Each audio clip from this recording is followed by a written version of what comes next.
I'm going to 100% Super Luigi Odyssey, which isn't just a reskin, but the kingdoms have evolved and there are brand new sub-areas. Of course, when Mario's on vacation, Bowser is repeating his old plan. Luigi is the only one who can stop this. Then again, maybe not. Mario! Am I a joke to you? It's me, Luigi. Just like that, Luigi fell down to a very green Cap Kingdom. Even Cappy's eyes are green. And what is with all these sticks littering the ground? I rush past some frogs, a pot that might just get me to relapse, and at last am reunited with my best Captain Cappy, no cap. Plus, Luigi has his higher jump and floaty air physics. The bridge rises as usual, but now it's surrounded by a deadly poison sea. Oh well, let's turn into a frog and jump our way to the top. Wait a minute! Glide on? You're not supposed to be here until the post-game. Not like I can use you with all the poison around us. Anyways, Topper Brutal returns and Luigi pounces to show his skills. One wedding planner is down. I bolt my way forward and okay, who turned out the lights on the Cascade Kingdom?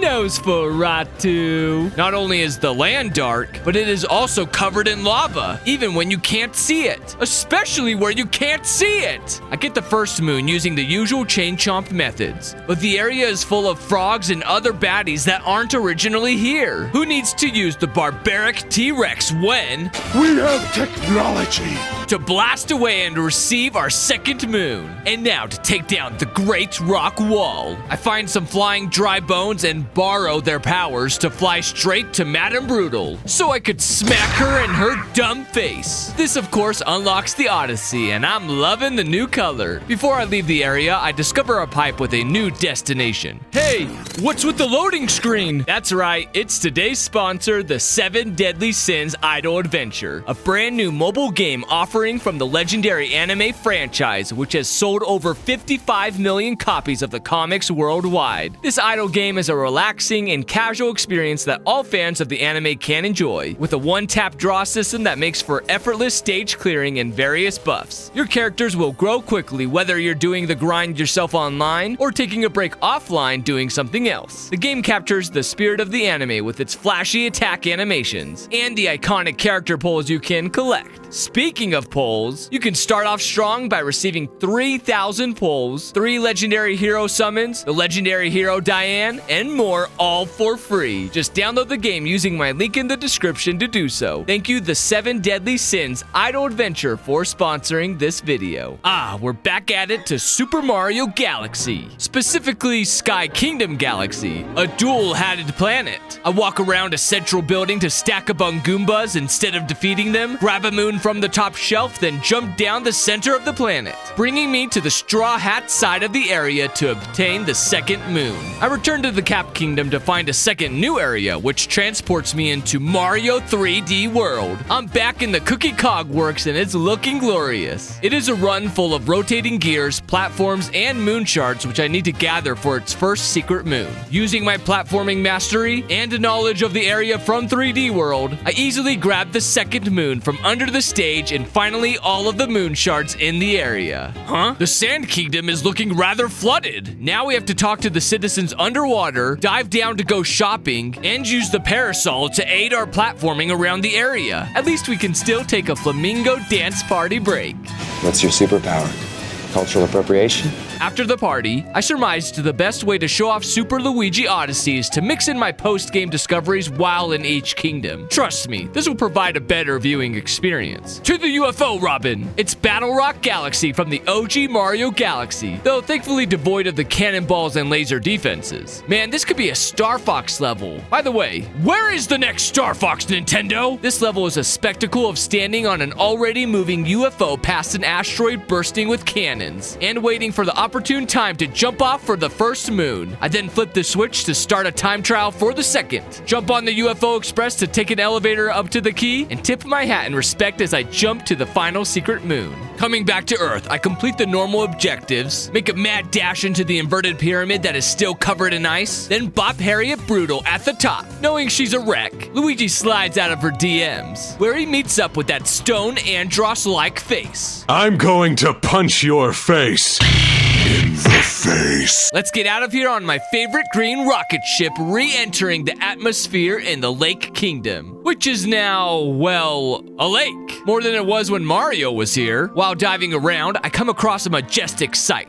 an area once called Cloudy Court from across the galaxy. Beginning the cloud platforming, I flit across the hovering garden boxes and take a ride on a windmill-powered fluff. I'm blown away by all the small details leading up to the Power Moon, though admittedly the second was difficult to find. On a particular jump, I spied the key from my little eye. There! I see it! Kind of in a hard-to-reach spot, but nothing Cappy can't handle. Why didn't you grab it?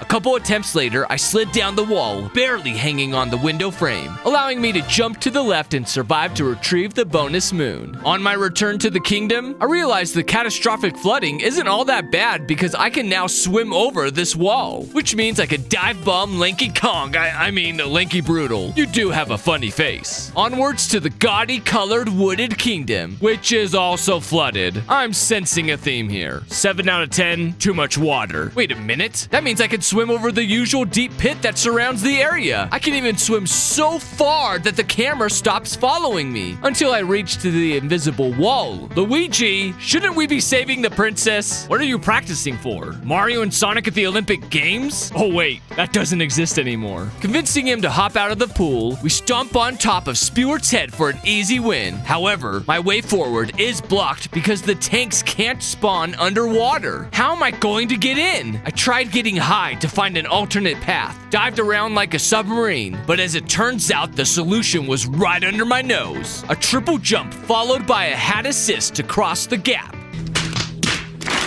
The tanks up here had a dry area to live on, so I could complete the rotating target shooting challenge, opening up the way forward down to the flower saucer boss who once again caved. Under pressure.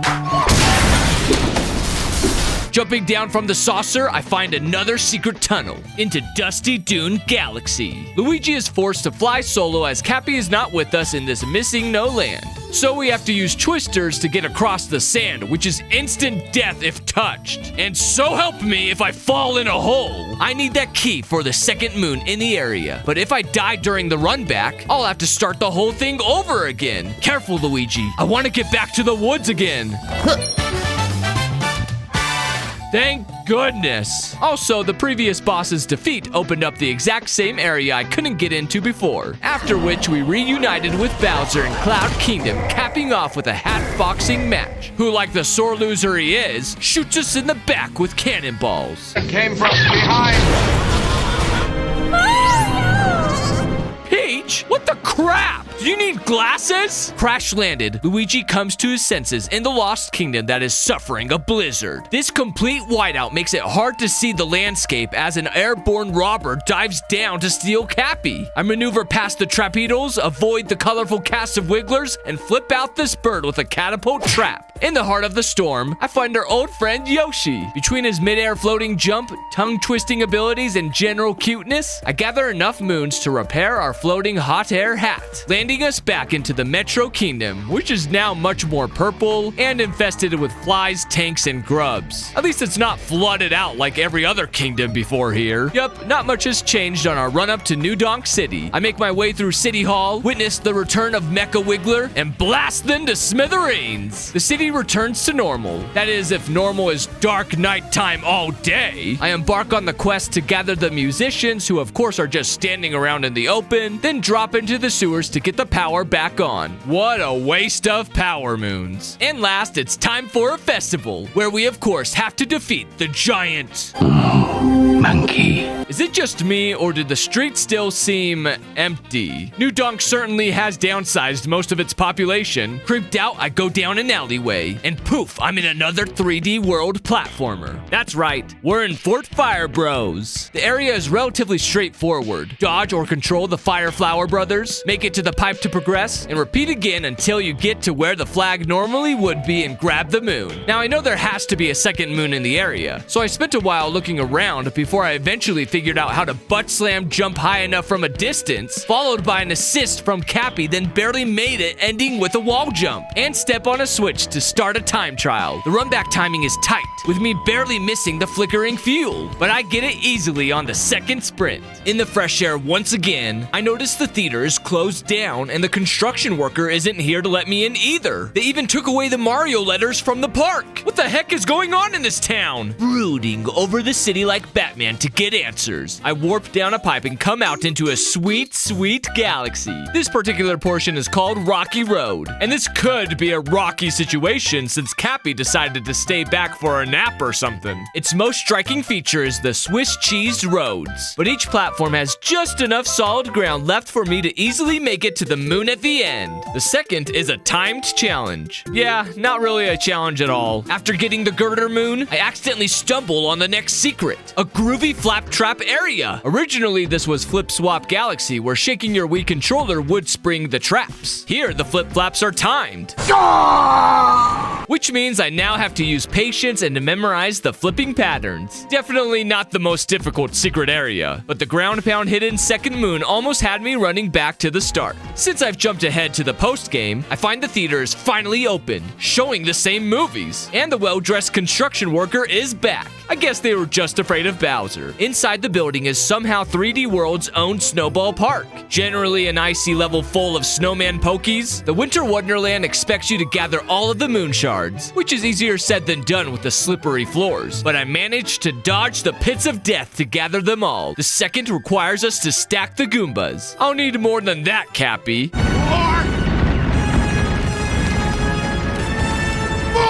Until I have all 9 Goombas in the area. I certainly did not have to restart because I killed one. Nope, not me. Deciding to chill out after the busy city life, we end up in the Snow Kingdom. You know, they say not to eat the yellow snow, but is that green snow mint flavored? Oh man, it's so nippy my green brother is shivering, which means it's perfect nipple showing weather. Invigorated by the frostbite, Luigi wins the Bound Bowl Grand Prix, followed by a nip slip on the metal stand. First Nipplegate, the DUI, now this Justin Timberlake? Give it some time, and like this blizzard, the public will forget it ever happened. With the lack of water, the Cheep Cheeps have evolved to swim through the air.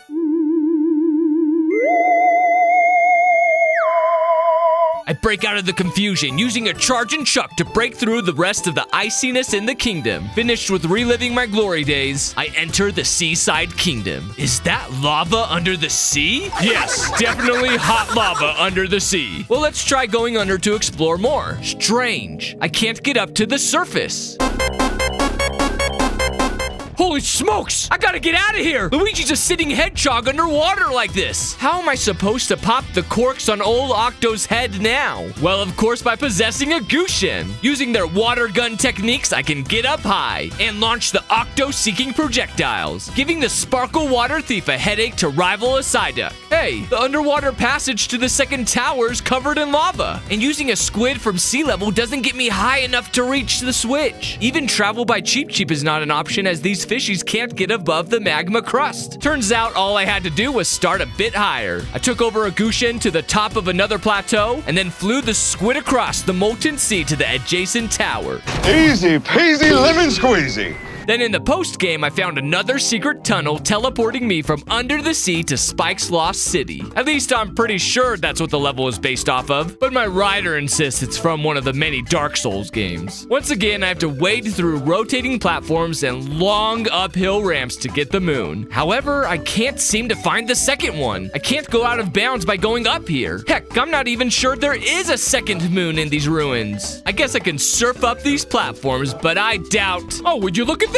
Not my fault. It's just an interesting choice in level design. On my way to the next fountain, I realized Squid Pit clears up magma in some parts, allowing Luigi to dive right in. I finally make it to the last party popper, bringing an end to the Octo's binge drinking and enraging him enough to start the boss fight. While the Mollusk Lancer fight started out going according to plan, he managed to no-scope me with a spiked cone shell, knocking me completely out of the Gushin in the middle of the lava seas. He gets a medal for being the only boss to kill me so far in this run. It's a short-lived victory, though.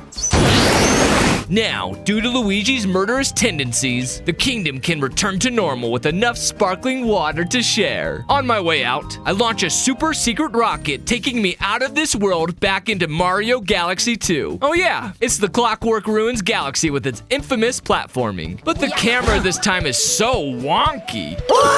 It constantly pans to the side so I can't see where my next jump is gonna land. You'd think after almost 30 years we'd learn better camera controls than what was used in Mario 64. At last, I make it to the area's first moon, and I celebrate like I'm at the trampoline park. In the future, during the post-game, I searched high and low for the last moon, and my goodness, was it well hidden. Where are you? As it turns out, there was one brick you can cling on to, but how was I supposed to find that out on my own? Shout out to Matthias, whose video helped me to find this near impossible path to the moon. Now take a second, breathe, and hula Luigi style. Re-energized, I fly over to the Luncheon Kingdom, which has lost all its bright colors. Man, this storm seems particularly furious. Oh wait, no. Luigi loafs around until he gets picked up by an avian female Auguste Gusteau, then leaves the bird boss to stew on her choices within the strange potato chocolate pudding. I celebrate creating a good dessert by dressing up as Mario and explore the new, old 3D world map Blockland, which is normally a bomb-infested slog through charge and chucks. Luigi's Odyssey, however, is over rapidly moving flower paths over the background blocks to avoid the resident Goombas, and sliding through the area with little difficulty, until I follow enough flowery paths to the first moon. The second is locked behind a time trial that normally wouldn't be an issue, but these darned timed flower paths! I had to wait and wait for them to respawn, costing me precious seconds, so I was only halfway until the moon first vanished. Now to, oh shoot! Wait! Timed it just right and was no sweat grabbing that danged moon. When I try to get to Bowser's Kingdom, I am greeted by Bowser on a real freaking dragon, and looking a lot like Seto Kaiba up there. I have a blue eyes white dragon jet. Your argument is invalid. Which of course sets off a giant set piece of a boss fight. Sorry, he was about as easy as that annoying one-hit dragon boss in Dark Souls 3. Leaving the ruined Kingdom Arena, I ride another rocket ship and end up in yet another unknown level, simply called the Poison Place. While the area looks 3D, in reality I can only go left and right on the map. Overall, the area is easy, as long as you avoid the poison pits with the first moon at the end, and the second on the tower behind. Leaving that noise behind, I get to my favorite area in the game. To be fair, they changed so little of Bowser's Kingdom, besides a couple of colors. But how would you improve upon perfection? The Brutals come back in their Megazord, and I use a shrunken Pick-a-Peck to reflect some bombs into its legs, both destroying armor and giving us an opening to spring to the top and to peck the bubbles and peck until the Star Wars Walker from Wish is blown to smithereens. While exploring the tiled roof, I find an oversized seed. When planted, it quickly grows into the tallest beanstalk, taking us out of this world and even to a new galaxy. The Honey Bloom Galaxy, to be exact, in this 2D platforming section, which is reimagined here also in glorious 2D, but devoid of enemies. I breeze through most of the area, wall jumping and ground bouncing so easily to the moon. But let me tell you, the second moon was a struggle. I couldn't seem to get the rhythm, and couldn't seem to get Luigi to grab back onto the wall. After many attempts and face plants, I finally was able to jump off Cappy to get the moon. Speaking of which, we now have enough to complete the Odyssey and go back to the moon. Guys, the sand's looking an awful lot like Mars. Are we sure we didn't overshoot it? As you'd expect, the gravity on the moon is low, but I get slingshotted into the stratosphere on my third super jump. That's quite big. And that's even before I find Yoshi camping on a plateau. All I need to do is triple jump and... Or, you know, I could just break the game completely and long jump across the universe. With a little more accuracy, I use this to my advantage, skipping Luigi right to the end. Bowser, on behalf of Mario!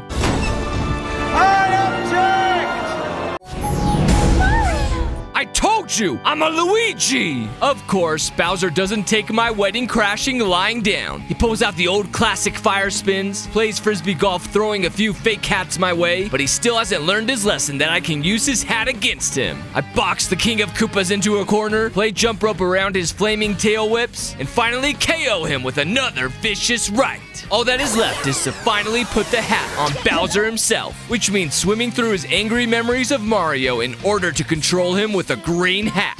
Now to break down entire walls, rush my way through collapsing stone bridges, crumble the rocky pillars, and break out of here. What the? Luigi, you're becoming Mr. Steal Your Girl? At least Peach won't let you betray Daisy. Wasn't me. And that's how Luigi saved the princess during Mario's vacation. Thank you for playing my game. Well, I guess I'll mosey back to the unchanged Mushroom Kingdom. Oh, hi, Mario. This is awkward. Let's make this less weird by disguising myself as N64 Luigi. Perfect. Even Peach decided to run away from our situationship. Might as well go back to the moon for the final additional secret area, Mount Must Dash, a Mario 3D World recreation of the Mario Circuit Mario Kart maps, reimagined with the flowers to boost our jumps. Mechanically, this area is very janky with jump timing, and I found myself hitting the first wall consistently. All I needed to do was to jump off Cappy to overcome the jank. Though the fixed camera angle is out to get me, I swear! Getting to the hill overlooking the end of the track gives me 1 moon, and crossing the finish line rewards me with the 2nd.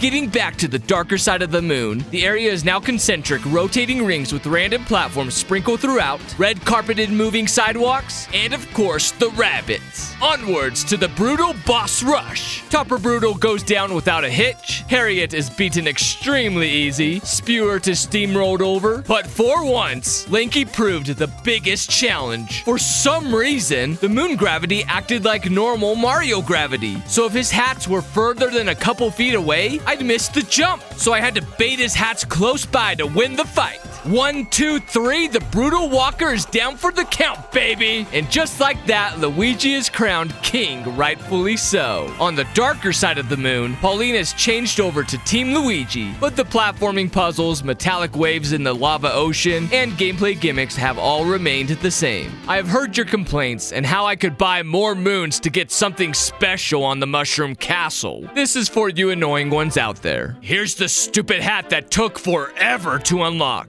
Yes, I am dead inside. And that's how I 100%ed Super Luigi Odyssey. Please like the video to support it, and subscribe for more content. You all have a good one. Thanks.